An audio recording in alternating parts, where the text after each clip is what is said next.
When people hear about tariffs, they think politics and economics. But when tariffs were imposed on goods crossing the Canadian border, the effects weren't abstract.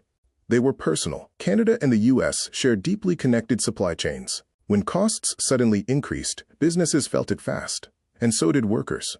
That's when policy stopped being theory and became daily life. Companies faced contracts that no longer made financial sense. Some absorbed losses, hoping things would stabilize. Others cut hours, froze hiring, or laid people off. For workers, that moment is shocking. One week you feel stable, the next you're calculating bills and wondering how long your savings will last. Tariffs also raised consumer prices. Higher production costs eventually show up in stores, appliances, vehicles, construction materials, even food packaging. Inflation isn't just numbers. It's parents delaying home repairs, canceling activities for kids, or abandoning plans they worked years toward. Economic stress rarely affects one person alone. When someone loses income, they spend less. Local businesses lose revenue. Communities slow down. Economists call it the multiplier effect. Families call it worry. Financial uncertainty spreads outward like ripples in water. Money stress is one of the strongest pressures a household can face. Mortgages don't pause for trade disputes. Rent doesn't wait. Couples argue more. Parents try to hide anxiety from their kids, but children often sense it anyway. The emotional atmosphere of a home changes. Job loss also affects identity. Work provides purpose, routine, and pride. When it disappears, people can feel shame or failure, even when it's completely outside their control.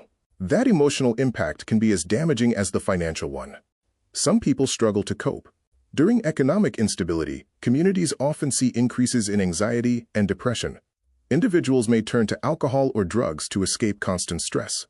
What begins as temporary relief can quickly create deeper problems. In the most tragic cases, prolonged unemployment and financial despair contribute to suicidal thoughts. When someone feels they've lost their ability to provide or sees no path forward, hopelessness can take hold. Economic shocks don't cause this alone, but they can push vulnerable people closer to the edge. Over time, negotiations changed and businesses adapted. Some tariffs were removed. Supply chains shifted, but recovery was uneven. Large corporations often had resources to adjust quickly.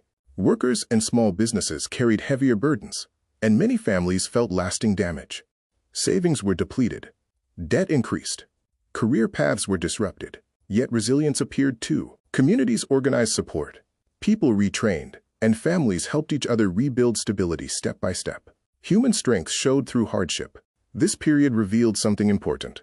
Economic policy affects mental health, relationships, and dignity, not just markets. Trade decisions ripple into homes and daily life. Policymakers talk about billions of dollars, but the real cost is measured in human well-being. The lesson isn't that countries shouldn't negotiate. It's that human consequences must be part of the calculation, because when economic pressure becomes intense enough, it doesn't just change economies. It changes lives.